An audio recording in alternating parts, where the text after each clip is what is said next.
Hi friends, welcome back to my YouTube channel. So ಏನಪ್ಪ, ಬೆಳಿಗ್ಗೆ ಹೊತ್ತು ಡ್ಯೂಟಿ ಸ್ಟಾರ್ಟ್ ಮಾಡ್ತಾಯಿದ್ದವನು ಇವತ್ತು ಕತ್ಲಲ್ಲಿ ಮಾಡಿದ್ದಾನೆ ಅನ್ಕೋಬೇಡಿ. ಸೊ ಟೈಮು ರಾತ್ರಿ 2 ಗಂಟೆ ಆಗಿದೆ. ಆ್ಯಕ್ಚುಲಿ ಒಂದು ಪರ್ಸ್ನಲ್ ಡ್ಯೂಟಿ ಇತ್ತು. ಏರ್ಪೋರ್ಟಿಂದ ಪಿಕಪ್ಪು 3:30ಗೆ ಕಸ್ಟಮರ್ ಬರ್ತಾರೆ. ಫ್ಲೈಟ್ ಲ್ಯಾಂಡ್ 2:30ಗೆ ಫ್ಲೈಟ್ ಲ್ಯಾಂಡ್ ಆಗುತ್ತೆ. ಸೊ ದುಬೈಯಿಂದ ಬರ್ತಾ ಇರೋದು. ಇಮಿಗ್ರೇಷನ್ ಎಲ್ಲ ಮುಗಿಸ್ಕೊಂಡು 3:30 ಅಷ್ಟೊತ್ತಿಗೆ ಆಚೆ ಬರ್ತಾರೆ. ಸೊ ಹಂಗಾಗಿ ಪಿಕಪ್ಗೆ ಹೋಗಬೇಕು. ಹಂಗಾಗಿ 2 ಗಂಟೆಗೆ ಎದ್ದು ಹೊರಟಿದ್ದೀನಿ. ಮಲ್ಕೊಂಡೆ ಇಲ್ಲ, ಆ್ಯಕ್ಚುಲಿ ಎಚ್ಚರನೇ ಇದ್ದೆ. ಮತ್ತು ಎಚ್ಚರ ಆಗಿಲ್ಲ ಅಂದರೆ ಕಸ್ಟಮರ್ಗಳು ಪಾಪ ಹೇಳಿದ್ದಾರೆ ಅಂದ್ಬಿಟ್ಟು ಅದಕ್ಕೆ. ಸೊ ಇವಾಗ ಟರ್ಮಿನಲ್ 2 ಅಲ್ಲಿ ಕಸ್ಟಮರ್ ಬರೋದು. ಅದೇನೋ ಪಿಕಪ್ ಪಾಯಿಂಟ್ ಏನೋ ಚೇಂಜ್ ಆಗಿದೆ ಅಂತ ಇದ್ದರು. ಸೊ ಅದು ಈ ಹೊಸ ರೂಲ್ಸ್ ಆದಮೇಲೆ ನಾನು ಹೋಗಿಲ್ಲ ಆ್ಯಕ್ಚುಲಿ ಪಿಕಪ್ ಲೊಕೇಶನ್ಗೆಲ್ಲ. ಏರ್ಪೋರ್ಟ್ಗೆ ಹೋಗಿಲ್ಲ ಅಂದ್ಕೊಳ್ಳಿ ನಾನು. ಸೊ ನೋಡಬೇಕು ಎಲ್ಲಿ ಹಾಕಿದ್ದಾನೆ ಪಿಕಪ್ ಇವಾಗ, ಏನೋ ಅಷ್ಟು ಐಡಿಯಾ ಇಲ್ಲ ನನಗೂ. ಸೊ ಹಂಗಾಗಿ ಸ್ವಲ್ಪ ಬೇಗನೆ ಹೋಗ್ತಾಯಿದ್ದೀನಿ. ಏರ್ಪೋರ್ಟಲ್ಲೇ 1-2 ರೌಂಡ್ ಹೊಡೆದ್ರೂ ಪರವಾಗಿಲ್ಲ.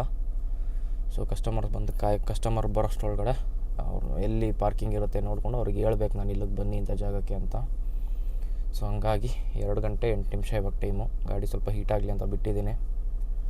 ಇವಾಗ ಹೋಗ್ಬಿಟ್ಟು ಆಲ್ಮೋಸ್ಟ್ ಒಂದು ಅರ್ಧ-ಮುಕ್ಕಾಲು ಗಂಟೆಗೆ ರೀಚ್ ಆಗ್ತೀನಿ ಏರ್ಪೋರ್ಟು. ಒಂದು ಅರ್ಧ ಗಂಟೆ ಬೇಗನೆ ಹೋಗಿರ್ತೀನಿ, ಅರ್ಧ-ಮುಕ್ಕಾಲು ಗಂಟೆ. ಸೊ ನೋಡೋಣ ಪಿಕಪ್ ಪಾಯಿಂಟ್ ಎಲ್ಲಿದೆ ಏನು ಅಂತ ನೋಡಿಕೊಂಡು ಒಂದ್ಸಲಿ ಆಮೇಲೆ ಅಷ್ಟು ತೀರಾ ಗೊತ್ತಾಗಿದೆ ಅಂದರೆ ಕಸ್ಟಮರ್ಗೆ ಫೋನ್ ಮಾಡಿಬಿಟ್ಟು ಅವ್ರ ಲೈವ್ ಲೊಕೇಶನ್ ಕರೆಂಟ್ ಲೊಕೇಶನ್ ಕಳಿಸ್ಕೊಂಡು ಕಸ್ಟಮರ್ ಎಲ್ಲಿರ್ತಾರೆ ಅಲ್ಲಿಗೆ ಹೋಗಬೇಕು. ಸೊ ಗಾಡಿ ಹೀಟ್ ಆಗಕ್ಕೆ ಬಿಟ್ಟಿದ್ದೀನಿ ಇವಾಗ. ನೋಡೋಣ ಬನ್ನಿ. ಇವತ್ತಿಂದ ಫಸ್ಟ್ ಡ್ಯೂಟಿ ಇದು. ಸೊ ಪರ್ಸ್ನಲ್ ಡ್ಯೂಟಿ ಇರೋದ್ರಿಂದ ನಮ್ಮ ಅಪಾರ್ಟ್ಮೆಂಟಲ್ಲಿ ಯಾರು ಬಂದವ್ರೆ ಅಂತ ಗೊತ್ತಾಗ್ತಾ ಇಲ್ಲ.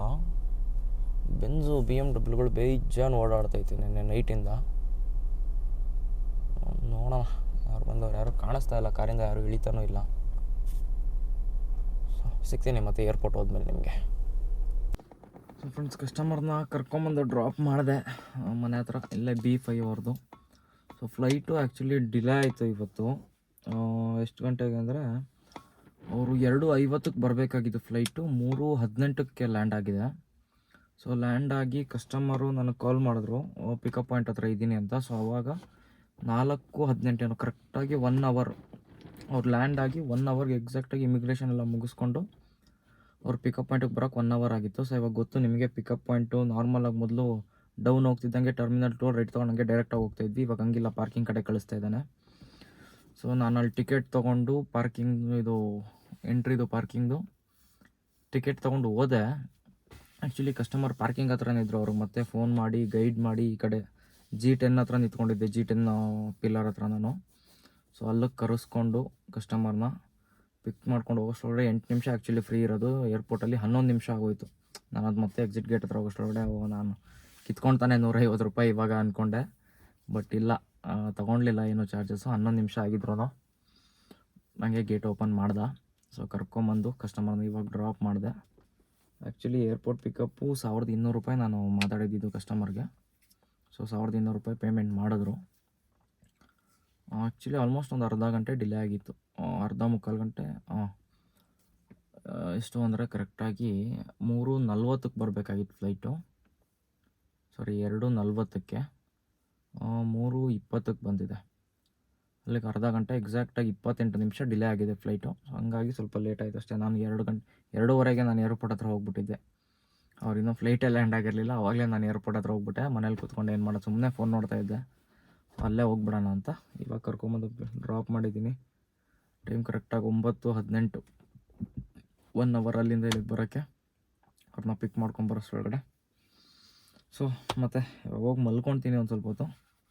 ಮಲ್ಕೊಂಡಿದ್ದು ಮತ್ತು ನಾರ್ಮಲಾಗಿ ನಮ್ಮ ಡೈಲಿ ಸಿಟಿ ಡ್ಯೂಟಿ ಸ್ಟಾರ್ಟ್ ಮಾಡೋಣ. ಸೊ ಫ್ರೆಂಡ್ಸ್, ಇವತ್ತು ಡ್ಯೂಟಿಗೆ ಬಂದಿದ್ದೆ ಮಧ್ಯಾಹ್ನ. ನೈಟೆಲ್ಲ ಮಲ್ಕೊಂಡಿಲ್ಲ ಅಂದ್ಬಿಟ್ಟು ಸೊ ಮನೆಯಲ್ಲೇ ರೆಸ್ಟ್ ಮಾಡ್ತಾಯಿದ್ದೆ. ಇವತ್ತೇನು ಡ್ಯೂಟಿಗಳು ಜಾಸ್ತಿ ಆಗಿಲ್ಲ. ಸೊ ಒಂದು 4-5 ಡ್ಯೂಟಿ ಮಾಡಿರ್ಬೇಕೇನೋ ಅನಿಸುತ್ತೆ ಮೋಸ್ಟ್ಲಿ. ಸೊ ಹೇಳ್ತೀನಿ ನಿಮಗೆ ಎಷ್ಟು ಡ್ಯೂಟಿ ಆಗಿದೆ ಅಂತ. ಅರ್ನಿಂಗ್ಸ್ ಆ್ಯಕ್ಟಿವಿಟಿ ಫಸ್ಟ್ ಡ್ಯೂಟಿ ಬಂದ್ಬಿಟ್ಟು ರಾಜನಕುಂಟೆ ಹತ್ರ, ಅದೇ ವಿಶ್ವನಾಥ್ಪುರ. ಸೊ ಅಲ್ಲಿಂದ ಇದಕ್ಕೆ ಬಿದ್ದಿದ್ದು ಎಲ್ಲಿ ಅಂದರೆ ಓಮ್ ಕಲೆಕ್ಷನ್ಸು ಸಿಂಗನಾಯಕನಹಳ್ಳಿ. ಸೊ ಅದಾದಮೇಲೆ ಮತ್ತೆ ಸಿಂಗನಾಯಕನಹಳ್ಳಿ ರಮದ ಹೋಟೆಲಿಂದ, ಅದು ಪ್ರೈಮಸ್ ಇನ್ಸ್ಟಿಟ್ಯೂಷನ್ ಅಂತ ಒಂದು ಹೋಟೆಲ್ ಇದೆ. ಸೊ ಅಲ್ಲಿಂದ ಬಂದ್ಬಿಟ್ಟು ಇದಕ್ಕೆ ಅಪಾರ್ಟ್ಮೆಂಟ್ಗೆ ಬಿತ್ತು. ಸೊ ಫಸ್ಟ್ ಡ್ಯೂಟಿಗೆ ಬಂದ್ಬಿಟ್ಟು 210 ರೂಪಾಯಿ ಕೊಟ್ಟ, 6 ಕಿಲೋಮೀಟ್ರ್ ಇತ್ತು. ಸೊ ಸೆಕೆಂಡ್ ಡ್ಯೂಟಿ 9 ಕಿಲೋಮೀಟ್ರ್ ಇತ್ತು, 195 ರೂಪಾಯಿ ಕೊಟ್ಟ, ಅಪಾರ್ಟ್ಮೆಂಟ್ಗೆ ಹೋಗಿದ್ದು. ನೆಕ್ಸ್ಟ್ ಅದಾದಮೇಲೆ ರಾಜನಕುಂಟೆಯಿಂದ ಗ್ಯಾಲರಿಯಾ ಮಾಲ್ಗೆ ಒಂದು ಡ್ಯೂಟಿ ಬಿತ್ತು, ಬರ್ತಾ ಮನೆಯಿಂದ ವಾಪಸ್ ಬರ್ತಾ. ಸೊ ಅದು 9 ಕಿಲೋಮೀಟ್ರ್ ಇತ್ತು, 190 ರೂಪಾಯಿ ಕೊಟ್ಟಿದ್ದಾನೆ. ಅದಾದಮೇಲೆ ಗ್ಯಾಲರಿಯಾ ಮಾಲಿಂದನೇ ಇನ್ನೊಂದು ಡ್ಯೂಟಿ ಬಿತ್ತು ಡೈರಿ ಕ್ರಾಸ್ ಹತ್ರ, ಯಲಹಂಕ ಡೈರಿ ಕ್ರಾಸ್ ಹತ್ರ.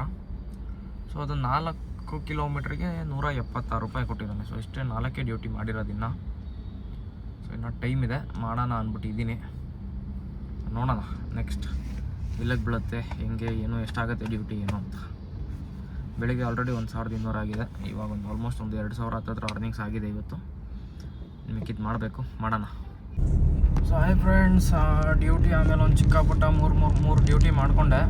ಯಶವಂತಪುರದಿಂದ ಮತ್ತಿಕೆರೆ ಒಂದು, ಆಮೇಲೆ ಗೋಕುಲ ಸ್ಟಾಪಿಂದ ಗಂಗಮ್ಮ ಸರ್ಕಲ್ ಒಂದು ಡ್ಯೂಟಿ ಬಿತ್ತು. ಸೊ ಅದಾದಮೇಲೆ ಮತ್ತೆ MS ಪಾಳ್ಯದಿಂದ ಕಾಂಚೀರಾಮ್ ನಗರ ಒಂದು ಡ್ಯೂಟಿ ಬಿತ್ತು. ಸೊ ಚಿಕ್ಕ ಡ್ಯೂಟಿನೇ ಮಾಡಿಕೊಂಡೆ.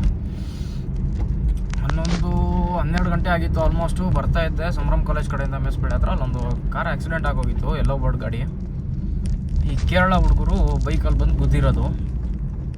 ಸೊ ಹಂಗಾಗಿ ಅಲ್ಲಿ ನಿಂತ್ಕೊಂಡಿದ್ದೆ, ಅವ್ರ ಪೇಮೆಂಟ್ ಎಲ್ಲ ಸೆಟ್ಲ್ ಮಾಡ್ಕೊಳೋ ತನಕ. ಕೇರಳ ಹುಡುಗರು ಫುಲ್ಲು ನಶೆಲ್ಲ ಅವರೇ ಹುಡುಗರು, ಬೈಕಲ್ಲಿ ಬಂದು ಗುದ್ಬಿಟ್ಟು.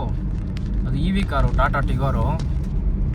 So EV car front bumper, bonnet, ಆಮೇಲೆ ರೇಡಿಯೇಟ್ರ್ ಎಲ್ಲ ಓಪನ್ ಆಗೋಗಿತ್ತು ಫುಲ್ಲು. ಸೊ ಹಂಗಾಗಿ ಅಲ್ಲಿ ನಿಂತ್ಕೊಂಡು ಪಾಪ ಅಣ್ಣ ಒಬ್ಬರೇ ಇದ್ರು ಅಂದ್ಬಿಟ್ಟು ಅಲ್ಲೊಂದು 4-5 ಜನ ನಿಂತ್ಕೊಂಡು ಅದನ್ನೆಲ್ಲ ಇಷ್ಟೊತ್ತು ಆಲ್ಮೋಸ್ಟ್ 2 ಗಂಟೆ ಟೈಮ್ ಇವಾಗ. ನನ್ನ ಮಕ್ಕಳು ದುಡ್ಡು ಕ್ಲಿಯರ್ ಮಾಡೋಕ್ಕೆ 30,000 ಸೆಟಲ್ಮೆಂಟ್ ಮಾಡಿಸಿದ್ವಿ. ಕೊನೆಗೂ ಆ 30,000 ಕೊಡೋಕ್ಕೆ 2-3 ಅವರ್ ಮಾಡಿದ್ರು ಟೈಮ್ ತೊಗೊಂಡ್ರು. ಹೆಚ್ಚು ಕಮ್ಮಿ 11:30ಗೆ ಅದು ಆಕ್ಸಿಡೆಂಟ್ ಆಗಿರೋದು. ಇವಾಗ 2 ಗಂಟೆ ಇಷ್ಟೋ ತನಕ ಟೈಮ್ ತೊಗೊಂಡ್ರು ಅವರು. ಕೊನೆಗೊಂದು ಲಾಸ್ಟಲ್ಲಿ ಮತ್ತೆ ಆ ಅಣ್ಣನೇ ಇಂಡಿಕೇಟ್ರ್ ಹಾಕಿದ್ದು ನನಗೆ ಕಾಣಿಸಿಲ್ಲ, ಹಂಗೆ ಹಿಂಗೆ ಅಂದ್ಕೊಂಡು ಶುರು ಮಾಡಿಬಿಟ್ಟಿದ್ರು ಕತೆನ. ಸೊ ಮತ್ತೆ ಅವ್ರ ಹತ್ರ ಎಲ್ಲ ಮಾತಾಡಿ ಆ ಹುಡುಗರಿಗೆಲ್ಲ 30,000 ಸೆಟ್ಲ್ಮೆಂಟ್ ಮಾಡಿಸಿ ಫೈನಲಾಗಿ. ಸೊ ಇವಾಗ ಬಂದಿದ್ದು, ಅವರು ಕಂಪ್ನಿ ಡ್ಯೂಟಿ ಮಾಡ್ತಾ ಇದ್ದಿದ್ದಂತೆ ಅಣ್ಣ ಪಾಪ. ಗಾಡಿ ರೆಡಿ ಮಾಡೋಕೆ ಬಿಟ್ಟರು, ಒಂದು 10 ದಿವಸ ಬೇಕು. ಇವಾಗ 10 ದಿವಸದ ಬಾಡಿಗೆ ಹೋಯ್ತು, ಗಾಡಿನೂ ಹಿಂಗಾಯಿತು. ಸೊ ಏನೂ ಮಾಡೋಕ್ಕಾಗಲ್ಲ, 30,000ಕ್ಕೆಲ್ಲ ರೆಡಿ ಆಗೋಲ್ಲ. ಅದು ಆ್ಯಕ್ಚುಲಿ ಜಾಸ್ತಿ ಆಗುತ್ತೆ ಬಿಲ್ಲು, ಇನ್ಶೂರೆನ್ಸ್ ಕ್ಲೈಮ್ ಮಾಡ್ಕೊಳ್ಳಿ ಅಂತ ಹೇಳ್ಬಿಟ್ಟು ಅವ್ರಿಗೆ. ಕೊನೆಗೂ ಸೆಟ್ಲ್ಮೆಂಟ್ ಮಾಡಿಬಿಟ್ಟು ಬಂದಿದ್ದಾಯಿತು. ಸೊ ಹೋಗ್ತಾಯಿದ್ದೀನಿ ಮನೆಗೆ. ಟೈಮ್ 2 ಗಂಟೆ. ಮತ್ತೆ ನನಗೆ ಬೆಳಗ್ಗೆ 7 ಗಂಟೆಗೆ ಒಂದು ಏರ್ಪೋರ್ಟ್ ಪಿಕಪ್ ಇದೆ. ಇವಾಗ ಹೋಗಿ ಒಂದು ಅರ್ಧ ಗಂಟೆ ಮೋಸ್ಟ್ಲಿ ಮನೆಗೆ ಹೋಗ್ತೀನಿ. ಹೋಗ್ಬಿಟ್ಟು ಮಲ್ಕೊಂಡು ಮತ್ತೆ 6:30ಗೆ ಎದ್ದು ಹೋಗ್ಬೇಕು ಕಸ್ಟಮರ್ ಲೊಕೇಶನ್ಗೆ. 7 ಗಂಟೆಗೆ ಅವ್ರನ್ನ ಪಿಕ್ ಮಾಡಿಬಿಟ್ಟು ಏರ್ಪೋರ್ಟ್ ಡ್ರಾಪ್ ಮಾಡಬೇಕು. ಬೆಳಿಗ್ಗೆ ಅದೇ ಫಸ್ಟ್ ಡ್ಯೂಟಿ. ಅದಾದಮೇಲೆ ಮತ್ತೆ ಒಂದು KRಪುರಂ ಒಂದು ಡ್ಯೂಟಿ ಇದೆ 11 ಗಂಟೆಗೇನೋ.